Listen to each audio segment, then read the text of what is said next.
여기 계신 우리 교회학교 교사들은 교회 학교의 학생들을 인도하는 리더이면서 또 동시에 교회 목사님을 잘 도와서 조력하는 또 조력자이기도 합니다. 그런 면에서 볼 때 우리 교사들의 역할이 너무나도 중요하다고 생각합니다. 리더로서의, 교사로서의 그 정체성과 역할을 얼마나 잘 감당하느냐에 따라서 오늘 우리가 섬기는 교회의 교회 학교가 결정이 될 수 있습니다. 또 목회자와의 관계에서 따르는 조력자의 역할을 얼마나 잘 감당하느냐에 따라서 여러분이 섬기는 교회의 목사님의 목회의 역량을 크게 발휘할 수 있을 것입니다. 하나님은 여기 교사뿐만 아니라 모든 우리 성도님들을 통해서 교회가 건강한 교회가 되기 원하고 주님이 의도하시는 바로 그 교회가 되기를 원하십니다. 교회가 건강해야 우리의 가정이 건강합니다. 교회가 건강하면 또 나라도 건강해집니다. 어쩌면 그 모든 것이 교회의 영적 리더라고 할 수 있는 오늘 헌신 예배 드리는 우리 전준호의 교사들에게 달려있다고 생각을 합니다. 그런데 오늘 우리가 직면한 교회는 심각한 위기에 직면해 있습니다. 무엇으로 그것을 단정할 수 있겠느냐? 점점 교회에 등을 돌리는 사람들이 많아지고 있습니다. 교회를 거부하는 사람들이 많아지고 있습니다. 그들이 말은 하고 있지 않지만 마음속에서 너희들이 똑같이, 우리들과 똑같이 성공주의와 물질주의 이러한 것들을 추구하면서 단지 주일날 성경책을 끼고 교회를 다닌다고 하는 그 다른 것 그 한 가지 가지고 과연 크리스찬이라고 자부할 수 있겠느냐? 아마 이렇게 따지는 것 같습니다. 이런 현상에 대해서 조지 바나라고 하는 미국의 신학자가 이렇게 말한 바가 있습니다. 그것은 자도취적 문화를 반영하는 것에 불과하다. 그래서 교회를 다니는 사람과 다니지 않는 사람의 행동을 조사를 해봤습니다. 어떤 차이가 있는가? 몸이 아프다고 거짓말을 하고 직장에 출근을 하지 않는 사람들, 또 세금을 포탈하는 사람들 조사를 해보았더니 교회를 다니는 사람과 교회를 다니지 않는 사람의 차이가 없었습니다. 자선하는 습성에서도 교회를 다니는 사람과 다니지 않는 사람이 자기 전 재산의 1.5%만 자선을 하고 있었습니다. 이것이 미국의 모습이지만 저는 우리 한국의 모습도 다를 바가 없다고 생각합니다. 1970년에서 90년까지, 아니 1990년까지는 그야말로 교회가 성장하는 시대였습니다. 그런데 1990년도부터 한국 교회가 정체 또는 마이너스 성장을 했습니다. 여러 가지 이유가 있을 것입니다. 처음에 130년 전에 선교사님들이 복음을 가지고 우리 한국에 들어왔을 때 그분들은 우리 한국 민족의 절실한 필요를 채우면서 복음을 증거하고 교회를 세웠습니다. 병원도 짓고 학교도 짓고 그 다음에 교회도 세우고, 일제시대에 독립운동가의 거의 반절 정도 되는 15명, 16명 정도, 거의 절반에 가까운 사람들이 크리스찬이었습니다. 민족운동을 하고 독립운동을 하는 사람들이 크리스찬들이 많았습니다. 6.25 전쟁 때 그때도 크리스찬들이 나라를 위해서 싸우고 희생을 많이 했습니다. 1970년대 이후의 새마을운동 지도자의 80%가 우리 크리스찬이었습니다. 민주화 투쟁에 몸을 바치고 희생한 사람들 가운데 크리스찬들이 많았습니다. 그래서 크리스찬들은 각 시대마다 그 시대의 필요를 채우고, 그래서 사람들이 그분들 때문에 교회를 동경하게 되고 교회를 신비스럽게 생각을 했었는데 1990년대 들어서면서부터 사람들이 교회에 대해서 점점 부정적인 시각을 갖기 시작을 했습니다. 그 이유가 무엇인가 여러 가지 진단을 할 수가 있습니다만은 장로신학대학교의 총장이신 김명룡 교수님이 말씀하시기를 한국의 대형 교회가 출현한 때부터 그랬다, 그렇게 진단을 했어요. 아니, 대형 교회가 출현한 것하고 안티크라이스트들이 드러난 것하고 무슨 상관이 있느냐? 대형 교회가 출현하면서부터 교회가 연약한 사람들, 가난한 사람들 편에 서줄 줄 알아야 되는데 오히려 힘 있는 사람의 편에 서면서부터 사람들이 교회를 외면하게 되었다, 그런 이야기를 하는 것을 들었습니다. 왜 이런 현상들이 빚어졌는가? 교회가 원래 의도하셨던 하나님의 영광을 보여주는 그런 하나된 공동체가 되지 못했기 때문입니다. 사회학자인 로버트 벨라라고 하는 사람은 그 현상의 이유를 급진적인 개인주의라고 그 이유를 진단을 하면서 이 급진적인 개인주의가 우리 교회를 허무는 가장 무서운 바이러스와 같다, 그렇게 말을 했어요. 그래서 이 바이러스의 특징은 뭐냐면은 관계를 중요하게 생각하지 않는 거예요. 여러분, 신앙생활에서 가장 중요한 것이 있다 그러면은 우리 뭐라고 말할 수가 있겠습니까? 뭐 여러 가지로 말할 수가 있겠지만 신앙생활에서 가장 중요한 거, 우리 예수님 말씀하셨잖아요. 마태복음 22장 37절에 41절에 보면은 마음과 뜻과 성품을 다하여 주 너희 하나님을 사랑하고 둘째는 그와 같으니 내 이웃을 내 몸과 같이 사랑하라. 이것이 율법과 선지자의 강령이니라. 성경책이 이렇게 두꺼운 책이지만은 이 책을 요약해서 한마디로 말씀을 하라면 하나님을 사랑하는 것과 이웃을 사랑하는 것에 대한 책이다, 그런 뜻이에요. 그런데 이웃 사랑하는 것과 하나님 사랑하는 것의 비중이 같다고 얘기합니다. 둘째는 그와 같으니, 다시 말하면은 이웃을 사랑하지 아니하고 부부 관계가 깨져 있고 성도들과의 관계가 깨져 있는데 멋지게 설교를 하고 눈물을 흘리면서 찬송을 하고 아무리 그렇게 해봐도 지금 그 사람은 누구와의 관계가 깨져 있는 거예요? 하나님과의 관계가 깨져 있는 것이거든요. 그래서 하나님 사랑하는 것의 관계와 이웃과의 그 사랑의 관계가 똑같은 것인데, 물론 이제 순서는 있지요. 하나님과의 사랑의 관계가 먼저 맺어져야 그 다음에 이웃과의 관계도 잘 맺어지는 것이죠. 본질적으로 우리는 이기적인 존재로 태어났기 때문에 나를 초월해서 내가 누군가를 사랑한다고 하는 것은 불가능한 겁니다. 그래서 그것에 대해서 빨리 절망을 해야 하나님의 은혜가 우리에게 옵니다. 그렇죠? 근데 그럴 능력도 없으면서 나는 잘 사랑하고 있어, 선교하고 있어, 나는 정의롭게 살고 있어, 그러면 나도 모르게 위선자가 되는 거예요. 아, 하나님, 나는 사랑할 수가 없습니다. 나에게는 의로운 것이 없습니다. 선한 것이 없습니다. 이렇게 하나님 앞에 절망을 해야 되거든요. 그래야 십자가가 보이기 시작하고 십자가의 구속의 은혜가 우리에게 임하기 시작하는 거예요. 그래서 하나님과의 관계가 잘 맺어지면은 이제 하나님의 사랑이 내 마음을 채워서 나도 모르게 그 사랑이 흘러가는 거예요. 그래서 관계가 좋아지거든요. 그런데 그 로버트 벨라라고 하는 사람은 교회를 감염시키는 무서운 바이러스가 있는데 급진적인 개인주의인데 그것이 바로 이 관계를 깨트린다는 거예요. 관계를 맺지 못하게 한다는 거예요. 여러분, 신앙생활에서 성공하시기 원하시면 관계에 성공하시기를 주님의 이름으로 축원합니다. 네. 그 관계를 잘 맺지 못하게 한다. 다시 말하면 나하고 하나님과의 관계만 중요하게 생각한다는 거예요. 즉 개인적인 신앙에만 치중하게 한다는 거예요.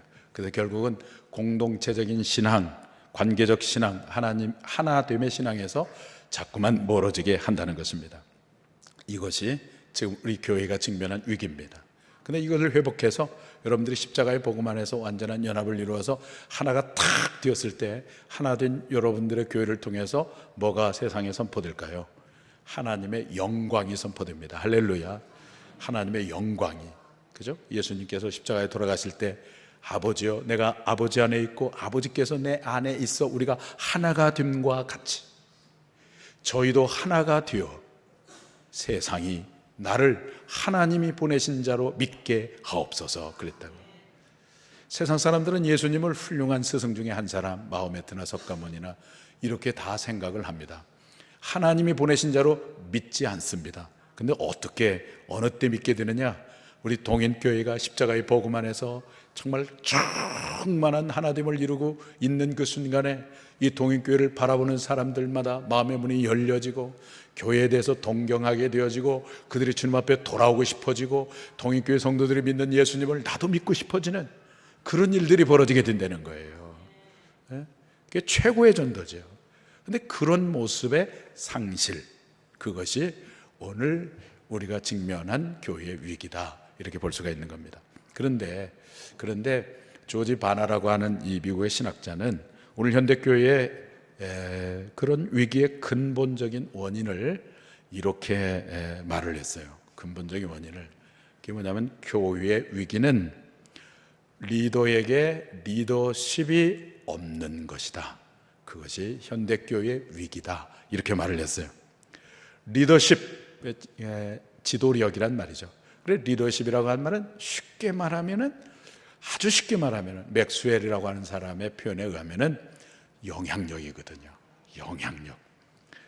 그러니까 이 직분자에게, 교사에게 영향력이 있어야 되거든요. 영적인 영향력이 있어야 되는데 그런 분들에게 영향력이 있는 것이 아니라 교회 온 지 얼마 안 되는 사람에게 영향력이 있단 말이에요. 그분들은 희생할 줄도 알고 헌신할 줄도 알고 순종할 줄도 알고 그러는데 우리 동인교회가 그렇다는 거 아니에요.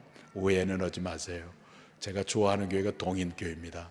김덕래 목사님 계실 때도 제가 2번인가 1번인가 왔었어요. 여러분들 얼굴 보니까 너무너무 밝고 아름다우세요. 할렐루야.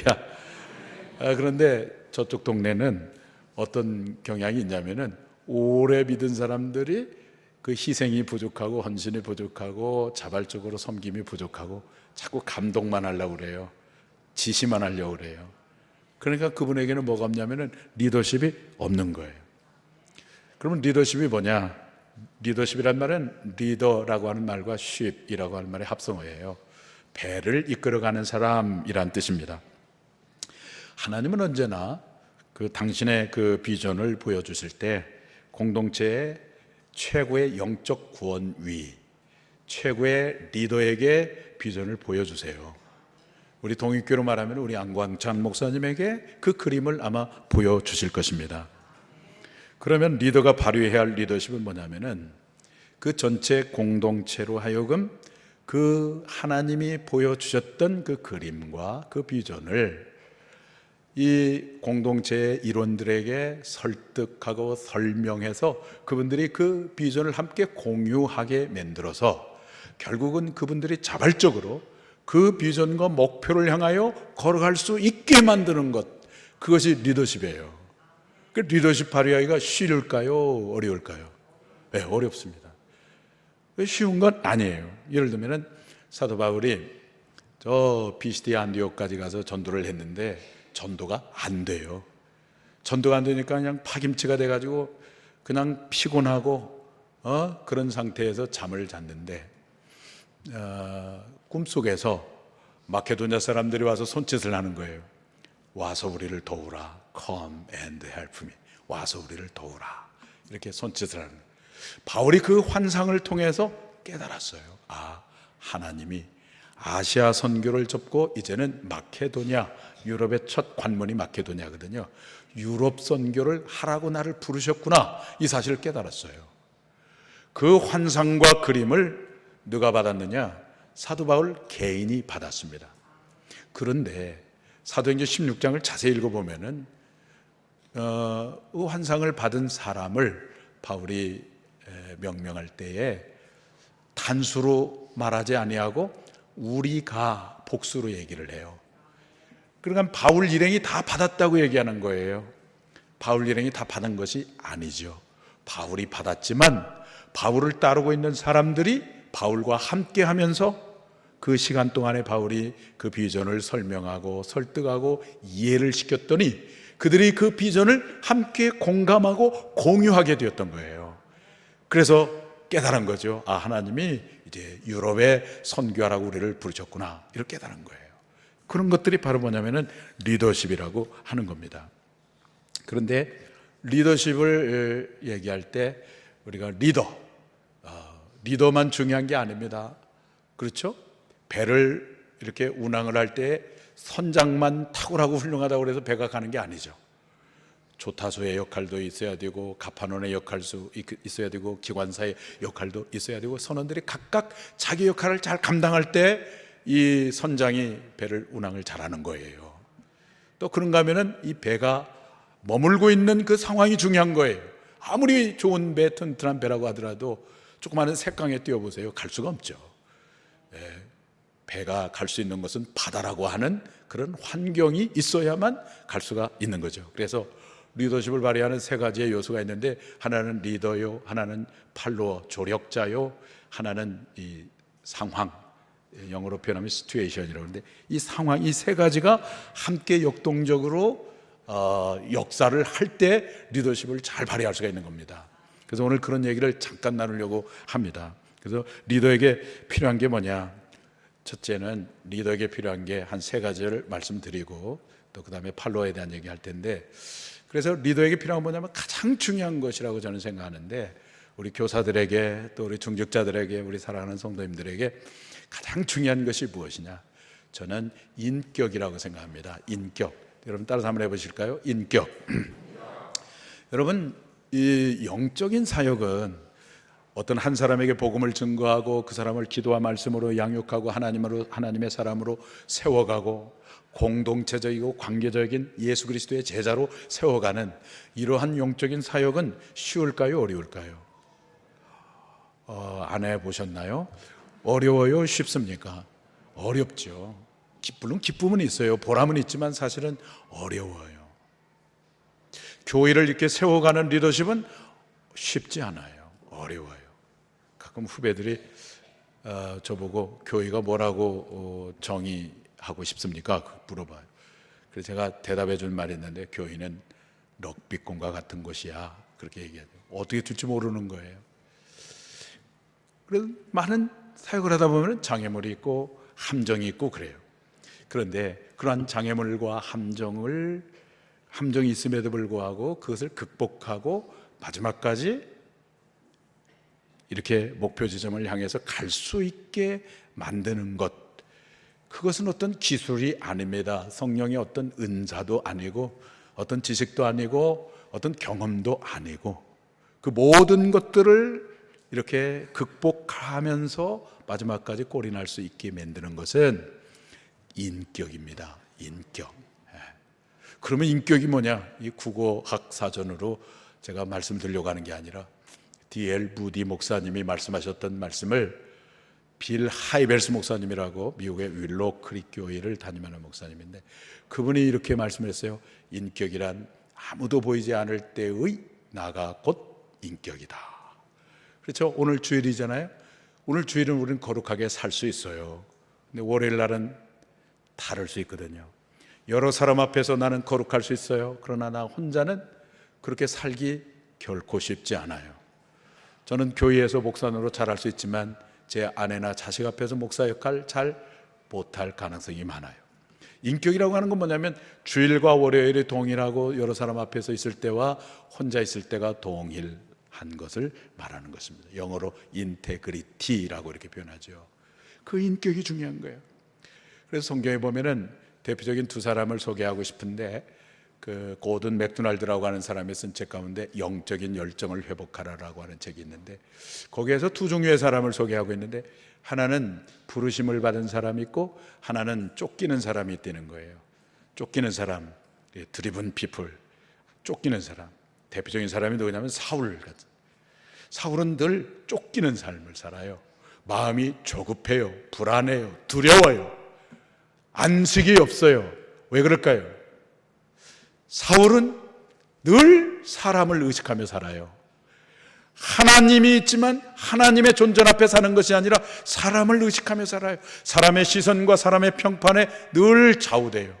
2번 실패했는데 블레셋과 전투를 할 때에 사무엘 제사장이 와서 제사를 지내야 되는데 안 오는 거예요. 너무 막 성격이 이렇게 시간은 없고 다급한 마음이 있고 그러니까 자기가 제사를 지냈다가 하나님 앞으로부터 책망을 받았잖아요. 또 아말렉과 전투를 하는데 아말렉의 모든 그 족속들을 다 진멸하라고 그랬는데 그 살찐 소와 염소를 살려뒀잖아요. 왜 그랬느냐? 책망을 하니까 변명을 하는데 뭐냐면은 저 장로님들이 무서워서 그랬다고. 그러니까 사울은 지금 뭐가 크게 보이냐면 사람이 크게 보이는 거예요. 사람을 의식하는 거예요. 여러분, 우리가 신앙생활 하다가 사람을 의식하다 보면은 자꾸만 이렇게 쫓기면서 삶을 삽니다. 마음의 평화와 안식이 없습니다. 그런데 다윗은 사울보다도 도덕적으로 윤리적으로 훨씬 더 많은 죄를 지은 사람임에도 불구하고 사도행전에 보면 이 다윗을 하나님이 평가를 내주기를 너는 내 마음에 합한 사람이라 이렇게 평가를 내주고 있어요. 그 이유가 뭐냐면은 다윗은 비록 윤리적으로 좀 못된 짓도 했지만은 그러나 그의 중심 속에는 언제나 하나님 중심의 인격을 가지고 있었기 때문에 그래요. 하나님 중심의 인격. 오베데돔이라고 하는 집에 법궤가 잠시 머물렀더니 그 집이 복을 받았거든. 그래서 다윗이 생각하기를 저 법궤, 하나님의 임재의 상징인 법궤를 우리 다윗성에 자기 집에 모시고 오면은 참 좋겠다 그러고 싶어가지고 그 법궤를 모시고 오는데 장정 4명이면 모시고 올 수 있는 법궤임에도 불구하고 4만 명의 군대를 동원해가지고 그 법궤를 모시고 옵니다. 얼마나 기쁨이 있든지 그냥 덩실덩실 이렇게 춤을 추면서 그 행진을 하는데 그 창틈에 자기 부인 사울의 딸 미갈이 그걸 보면서 막 비웃고 조소를 합니다. 우리 아버지 왕은 체면을 잘 지켰는데 일개 왕으로서 그 하찮은 계집종 앞에서 그 수치를 보였다고. 춤을 추다 보니까 옷이 훌러덩 벗겨졌거든. 그렇게 막 비웃었어요. 그 소리를 들었던 다윗이 뭐라고 얘기했냐면은 이런 식으로 얘기했어요. 내가 이보다 더 수치를 받는 한이 있더라도 그러나 이것을 통해서 여호와 하나님의 이름이 높임을 받는다면 나는 기꺼이 이것을 선택하겠다 그랬어요. 그러니까 다윗은 하나님으로 충만한 사람이에요. 오늘 저와 여러분이 그렇게 되기를 바랍니다. 다윗이 이제 사울 왕에게 쫓겨가지고 광야 생활을 하다가 그 400명의 사람들과 함께 아둘람 굴이라고 하는 굴에서 이렇게 삶을 살았거든요. 근데 그 사람들을 잘 섬기고 그랬더니 이 사람들이 이제 태도가 바뀌어져 가지고 사람들을 이렇게 섬기는 사람으로 바뀌어졌어요. 그래서 이제 그 목축업을 하는 나발이라고 하는 사람을 잘 도왔더니 이 사람이 대풍을 거둔 거예요. 그래서 양털 깎는 시가 돌아오면은 이제 주민들을 초청해 갖고 먹을 것도 주고 뭐 그러면서 잔치를 베풀고 그러는데, 그래서 그때에 다윗이 일행을 보내 가지고 이렇게 정중하게 이 나발이라는 사람 높이고 다윗을 자신을 깎아내리고 그러면서 우리에게 좀 먹을 것을 달라고 그렇게 부탁을 했더니 나발이라고 하는 사람이 이런지하에 거절을 하는 거예요. 그래서 다윗이 화가 났어요. 그래서 다윗이 이제 군대를 이끌고서 이 나발을 죽이려고 이제 가는데 그 도중에 그 나발의 부인인 아비가일이 이렇게 그 옷을 잘 차려입고 먹을 것을 준비해 가지고 그 다윗 일행을 탁 막아서 가지고 막아서는 거예요. 그 지금부터 2700년 전에 여자의 존재감이 별로 없었거든. 그런데 탁 나타나서 막아서서 하는 말이, 당신은 다윗을 당신이라고 안 하고 주님이라고 불러요. 주님은 하나님의 생명의 보좌기에 쌓인 사람으로 하나님의 이름과 하나님의 영광을 위하여 쓰임을 받는 하나님의 사람인데 어찌 그 소중한 하나님의 사람이 사람을 죽이는 것에 그 인생을 허비할 수가 있겠습니까? 그러는 거예요. 그 여자가 참 멋있죠. 그래서 그 아비가일이 자꾸 하나님 그러니까 그 하나님 얘기 듣다가 다윗이 오름장까지 그냥 우뚝 서버렸어요. 그리고 아무 말도 못하고 이제 왔던 길로 다시 제 곳으로 돌아갔어요. 다윗은 어디에 약한 사람입니까? 하나님께 약한 사람이죠. 여러분, 하나님 인격의 사람은 어디에 약해야 되냐면요, 사람의 시선과 평판과 박수갈채에 약한 것이 아니라 불꽃 같은 눈으로 나를 지켜보시는 하나님 앞에 약한 사람이 되어야 되는 거예요. 하나님을 무서워해야 되는 거예요. 하나님을 경외하는 마음이 있어야 되는 거예요. 그 하나님 중심의 인격, 이것이 오늘 우리 교사들에게, 우리 여러분들에게 필요한 줄로 믿습니다. 그 다음에 두 번째는 믿음이 있어야 됩니다. 믿음이라고 하는 건 뭐냐면은 하나님을 바라보고 환경을 보는 거예요. 그러면 우리 환경이 크게 보일까요? 작게 보일까요? 작게 보이죠. 근데 불신앙은 뭐냐면 언제나 그 관점과 시각의 중심에 나가 있어요. 그러니까 나를 보고 환경을 보는 거예요. 그러니까 환경이 어떻게 보여요?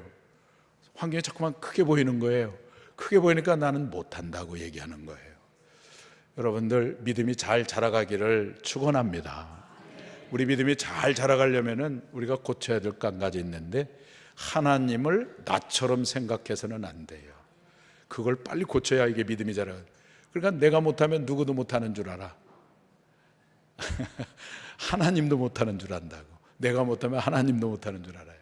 하나님을 누구처럼 생각하니까, 나처럼 생각하니까 그게 불신앙이에요. 민수기 13장에 보면은 12정탐꾼 이야기 아시죠? 각 지파에서 한 사람이 뽑아가지고 약속의 땅 가나안 땅을 정탐하고 들어갔는데 10명의 정탐꾼들이 막 보고를 합니다. 그 땅은 거인들이 사는 땅이고 우리는 그들 앞에 비하면 메뚜기에 불과하고 도저히 우리는 그들을 함락할 수가 없다고, 이렇게 부정적인 보고 불신앙의 보고를 하니까 갑자기 백성들이 술렁거리기 시작하고 모세를 원망하고 하나님을 원망하기 시작했습니다. 여러분, 우리 지도자는 말이 복음화되어야 될 줄로 믿습니다. 아멘을 작게 했는데 괜찮아요. 말이 복음화되어야 돼요. 할렐루야. 말이 굉장히 중요합니다. 그 10명의 지도자가 그 불신앙적으로 보고하니까 이스라엘 200만 공동체가 술렁거렸어요. 그리고 모세를 원망합니다. 그리고 나중에는 하나님을 원망합니다. 그때 갈렙이 탁 옷을 찢으면서 그 무리 가운데 와서 하는 말이, 여호와께서 함께 하시면 우리가 능히 그 땅을 정복할 수가 있습니다. 그들은 우리의 밥입니다. 그랬다고.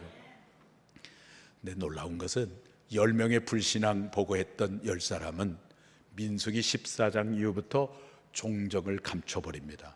이름이 등장하지 않습니다. 그런데 믿음의 보고를 했던 갈렙과 여호수아는 계속해서 하나님 앞에 쓰임을 받는 거예요. 할렐루야. 여러분, 무엇을 의미하는 것입니까? 하나님 나라의 진정한 주인공은 어떤 사람이냐? 어떤 사람일까요? 믿음의 사람입니다. 믿음의 사람이 주인공이에요. 오늘 이 밤에, 이 저녁이 아니지 지금 오후에 나오신 여러분 모두가 정말 믿음의 사람이 되셔서 우리 동인교회에, 우리 전준호의 주인공이 되기를 축원합니다. 믿음의 사람이 되는 거예요. 믿음의 사람. 하나님은 아브라함 한 사람을 보면서 뭘 봤냐면 열국을 봤어요. 내가 너로 큰 민족을 이루고. 하나님의 스케일이 얼마나 큽니까? 하나님의 스케일. 하나님이 성전을, 예수님의 성전을 바라봤더니 그 제사장들이 타락해서 막 물건을 팔고 돈을 바꾸고 예수님이 노구를 만들어서 채찍을 만들어가지고 성전을 정화했잖아요. 그러면서 하셨던 말씀이, 이 내 집은 만민을 위하여 기도하는 집인데 너희가 강도의 구려를 만들었도다. 만민을 위하여 기도하는 집, The prayer house for all nations. 만민을 위하여 기도하는 집이라. 그런데 지금은 누가 성전이지요? 오늘 여러분들이 하나님의 성전인 것을 믿으시지요? 여러분들이 하나님의 성전이에요. 그래서 하나님이 여러분을 보실 때 한 사람으로만 보는 것이 아니라 여러분 한 사람을 보면서 만민을 보시는 거예요. 우리가 가르치는 이 학생 한 사람을 볼 때 우리가 한 사람을 보는 것이 아니라 저 한 사람이 변화되고 한 사람이 주님의 제자가 되면 저들을 통해서 수많은 사람들이 주님 앞에 돌아올 수 있다는 이러한 이 믿음의 스케일을 가지고 우리가 구역 식구들을 바라보고 우리 학생들을 바라보는 그러한 믿음의 눈이 우리에게 있어야 되는 것이죠. 이런 사람이 진정한 리더가 되는 겁니다. 그 다음에 세 번째 리더로서 중요한 건 뭐냐면 중심성인데, 나 중심에서 남 중심의 사고방식을 가져야 우리가 진정한 리더가 될 수가 있습니다. 나 중심에서 남 중심의 사고방식을 가져야 되거든요. 미국의 유명한 자립형 사립학교가 있는데 필립스 아카데미라고 하는 1776년도에 만들어진 학교인데요. 얼마 전에 돌아가신 강용호 박사라고, 그분 아시죠? 그 시각, 그분의 두 아들을 고등학교를 보내려고 그러는데 어떤 고등학교를 보내야 될 것인가 고민하고 기도하다가 그 학교를 만났어요. 그래서 그 학교를 보냈는데 그 학교의 건학 이념이 영어로 Not for the self. 근데 해석을 잘했는지 모르겠지만 내 자신을 위하지 아니하는 것, 뭐 이런 뜻 같아요. 그래서 이 건학 이념을 뒷받침해주는 두 개의 성경 구절이 있는데, 하나는 고린도전서 10장 31절 먹든지 마시든지 하나님의 영광을 위하여 하라 하는 것과, 또 하나는 누가복음 6장 38절 주라 그리하면 너에게 주실 것이요, 그 말이에요. 그러니까 이 두 성경 말씀을 요약하면 뭐냐면, 너는 너 자신을 위해서 살지 말고 너의 인생을 희생해서 하나님의 영광을 위해서 살고 다른 사람을 위해서 살라, 이 가치를 이 청소년들에게 심어준 거예요. 그랬더니 그 사람들이 실패한 인생이 되었느냐? 아니라는 것입니다. 미국을 움직이는 임명사전에 10명 중에 1명꼴로 그 학교 출신이 등재해요. 세계를 움직이고 있어요. 세계를 움직이고 있어요. 그래서 우리가 리더가 되려면은 이 중심성의 이동이 있어야 되는 거예요. 중심성의 이동이. 남 중심의 사고방식을 가져야 된다는 거죠. 지금 우리나라에 SK건설이라고 하는 회사가 있는데, 그 사장이 제가 아는 어느 집사님이세요. 최광철 집사님이라고.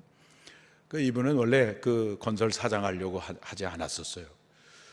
토목공학과를 나오신 분들은 알 텐데, 벡텔이라고 하는 건설회사, 세계적으로 유명한 건설회사가 있는데, 그 건설회사의 부사장까지 올라갔어요, 한국 사람으로. 그런데 어느 날 이분이 예배를 드리고 헌신하는 시간에 헌신석 앞으로 걸어와서 헌신을 하는 거예요. 북한에 선교사로 가겠다고. 지금 다 완공이 됐는데 정부가 바뀌어진 바람에 우리가 북한에 못 가게 됐는데, 평양에 과학기술대학이 만들어졌거든요. 그러면 거기 교수 요원으로 가서 선교를 하려고 그 벡텔 회사를 그만두고 이제 가겠다고 헌신을 한 거예요. 그래서 그 교회를 담임하는 목사님이 물어봤어요. 아니, 어떻게 해서 미국 사람도 올라가기 힘든 그 자리를 한국 사람으로서 올라갈 수가 있겠느냐, 올라갈 수가 있었느냐 그랬더니, 목사님, 나는 부사장 되는 게 나의 꿈이 아니었습니다. 나의 목표가 아니었습니다. 나는 나를 따르고 있는 이 사람들을 나보다 더 훌륭한 사람들하고 기도했고, 그렇게 이들을 코치했고 이들을 도왔는데, 그 사이에 하나님이 나를 이렇게 높여주신 것 같습니다. 그렇게 고백을 했어요. 여러분, 이 중심, 나 중심으로 살아가는 사람은 동서고금을 막론하고 하나님 앞에 쓰임 받은 사람이 없습니다. 전부 다 어떤 사람이 하나님 앞에 쓰임을 받았느냐? 나 중심이 아니라 남 중심의 사고방식, 공동체적 사고방식을 가지고 있는 사람, 나를 희생해서 다른 사람을 세우고 나를 희생해서 이 교회를 세우는, 하나님 나라를 세우는 이런 사람을 하나님이 크게 사용하셨어요. 우리 교사들과 우리 성도들이 그런 사람들이 되기를 축원합니다. 이것이 바로 리더들이 갖춰야 되는 그런 요소라고 생각합니다. 그런데 두 번째로 리더십에 중요한 또 하나의 요소가 있는데, 팔로워, 맞아면 따르는 사람이에요. 따르는 사람이 없으면 못하는 거죠. 아무리 우리 안광찬 목사님이 훌륭하셔도 우리 13분의 장로님이 계셔서 잘 조력을 해주니까 저는 우리 동행교회가 아름다운 교회가 되고 있는 줄로 믿습니다. 이런 데는 아멘을 크게 해도 아무 문제가 없어요. 아멘이시죠? 그래도 조금 부족하시네. 괜찮아요. 그래서 모세가 훌륭하지만, 그러나 모세 혼자 그 리더십을 발휘할 수 있었던 건 아니거든요. 갈렙과 여호수아가 숨어서 40년 동안 모세를 잘 뒷받침해 줬어요. 바울 훌륭하지요. 성경을 13권이나 기록하고 훌륭하지만, 바울 서신을 보면은 수많은 동역자가 있었잖아요. 바나바도 있었고, 디모데도 있었고, 디도도 있었고, 브리스길라와 아굴라도 있었고, 아리스타고도 있었고, 이러한 수많은 조력자가 있었기 때문에 바울이 사역을 잘 감당할 수가 있었습니다. 빌리그레암, 그의 조력자들이 굉장히 많았는데, 빌리그레암이 이렇게 고백을 했습니다. 내가 이렇게 사역을 잘 할 수 있었던 것은 나에게 30만 명의 중보 기도자가 있었기 때문이다. 그래서 이 사람은 두 가지 원칙을 가지고 사역을 했는데, 기도하지 않고는 시작하지 않는다, 중보기도 틈이 없으면 하지 않는다. 이런 분들이 있기 때문에 그 많은 회심자를 얻을 수가 있었던 것입니다. D.L. 무디라고 하는 유명한 목사님 여러분 아실 거예요. 근데 이번에 저 미국의 미디 웨스트라고 하는 지역에서 집회를 하는데, 집회가 잘 안 되는 거예요.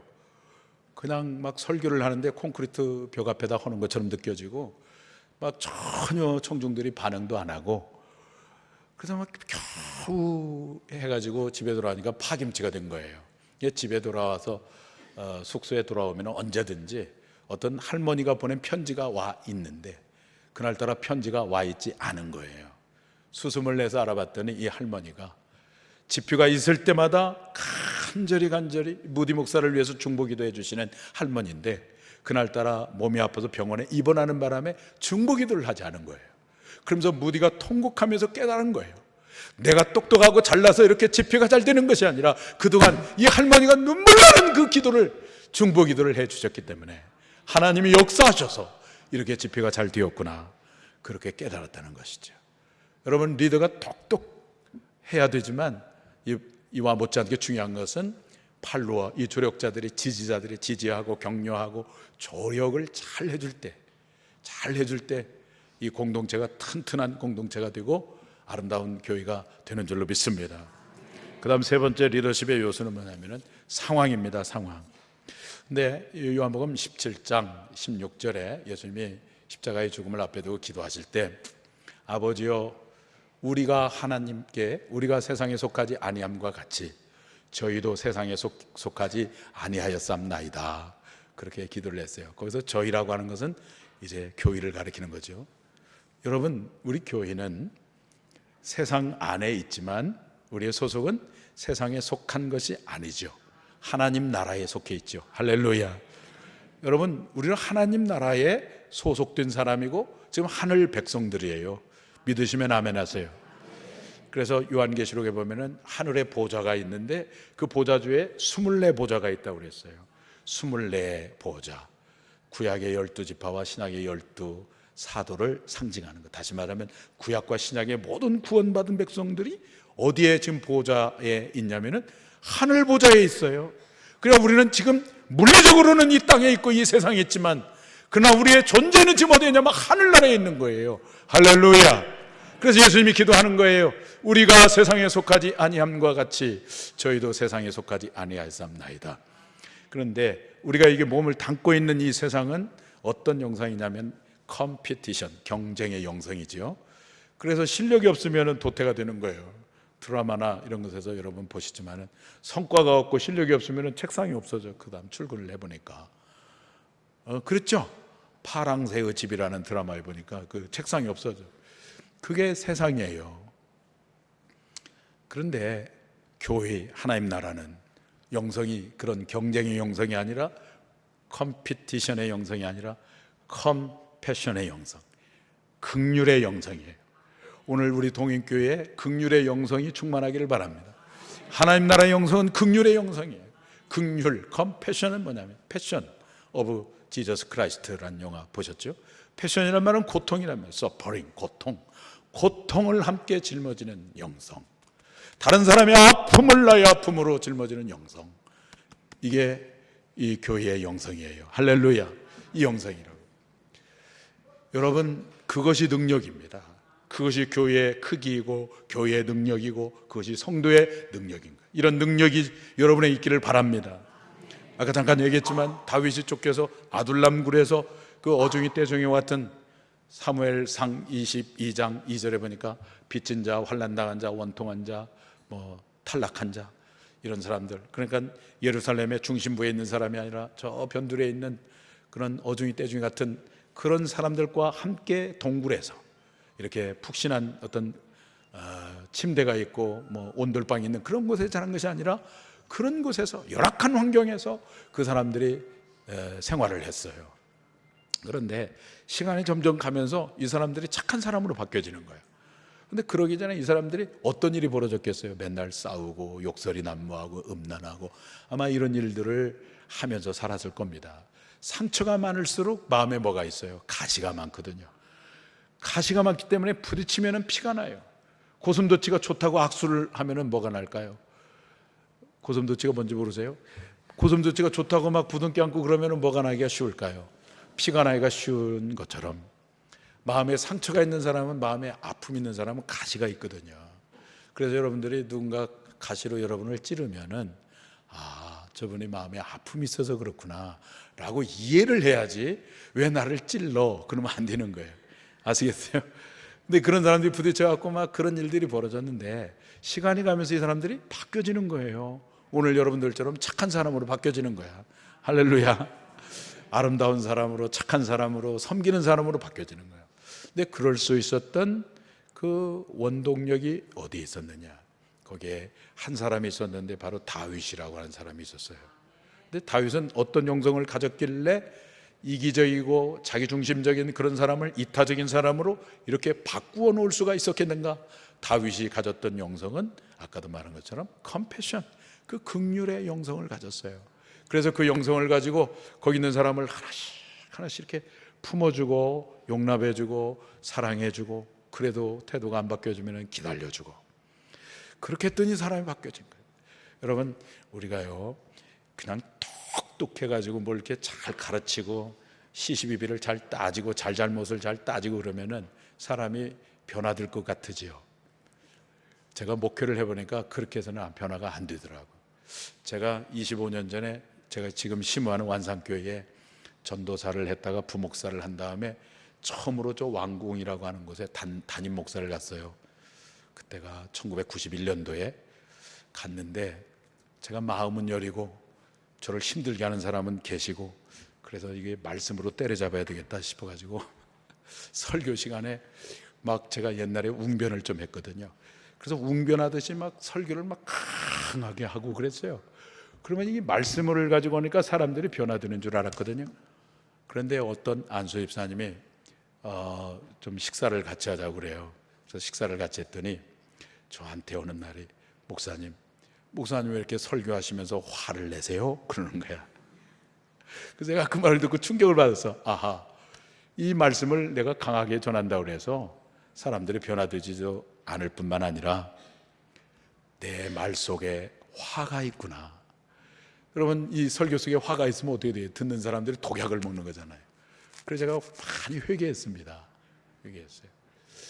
뭘 이렇게 시시비비를 잘 가리고 잘잘못을 잘 따지고 뭘 이렇게 잘 가르친다고 해서 사람이 바뀌어지는 게 아니더라고요. 그럼 어느 때 사람이 조금씩 바뀌어지냐면요, 품어줄 때 바꿔줍니다. 품어주세요. 용납해 주세요. 다른 사람의 아픔을 나의 아픔으로 여겨주세요. 할렐루야. 말은 적게 하고 많은 것을 들어주세요. 그럴 때 바뀌어져요. 근데 다윗이 그 영성을 가진 거예요. 근데 다윗이 어떻게 이 영성을 가질 수가 있었겠는가? 다윗은 지금 쫓겨 사는 사람이에요. 사울에게 쫓겨가지고 신고를 하면은 이게 상금을 받는, 현상금이 붙은 지명 수배자와 같은 그런 사람이었기 때문에 자기 조국 어디에도 발붙일 곳도 없고 자기 동족 누구에게도 환영받지 못하는, 너무나 죽음이 가까이 와 있는 사람, 자기 몸 하나도 주체할 수 없는 주제에 어떻게 400명의 사람을 그렇게 품어서 이타적인 사람으로 바꿀 수가 있었을까? 그것은 다윗 자신의 힘이 아니었습니다. 다윗은 쫓기면서도 항상 먼저 찾았던 것이 있었어요. 어느 것을 찾았을까요? 하나님의 임재의 장소인 성소를 찾았습니다. 성소를 찾았어요. 거기서 무릎을 꿇었습니다. 그리고 기도합니다. 하나님, 원수가 얼마나 많은지 모릅니다. 내 머리털 숫자보다도 많이 있습니다. 하나님, 나를 도와주세요. 통곡하고 눈물을 흘리며 홀로 처절하게 하나님 앞에 무릎을 꿇고 기도할 때마다 그때마다 하나님이 어김없이 찾아와 주셔서 그 다윗에게 말씀해 주시고 능력을 입혀 주시고 세임을 공급해 주시고 그들을 품을 수 있는 힘을 주시는 거야. 그래서 그들을 그렇게 품었습니다. 오늘 우리 사랑하는 성도님들이나 우리 교사들이나 우리가 가져야 할 영성은 그런 영성입니다. 컴패션의 영성. 그 영성은 저절로 오는 게 아닙니다. 우리도 찾아야 됩니다. 기도의 자리를 회복해야 됩니다. 성소를 찾아야 됩니다. 그리고 하나님과 씨름하듯 기도해야 됩니다. 눈물을 흘리고 애통하고 가슴을 치며 기도하는 그것이 회복이 되어질 때 그 하나님께서 하늘을 여시고 부어주시는 놀라운 은혜가 우리에게 임하게 되어지는 거예요. 그러한 가슴이 회복될 때 우리 교회 학교도 살아나고 이제 지탄받는 교회가 이제는 세상에 이제 빛이 되고 사람들이 다시 동경하게 되고 신비롭게 여겨지는 그런 아름다운 교회가 될 것입니다. 오늘 사랑하는 성도 여러분과 우리 교사들이 그런 주인공이 다 되시기를 주님의 이름으로 축원합니다.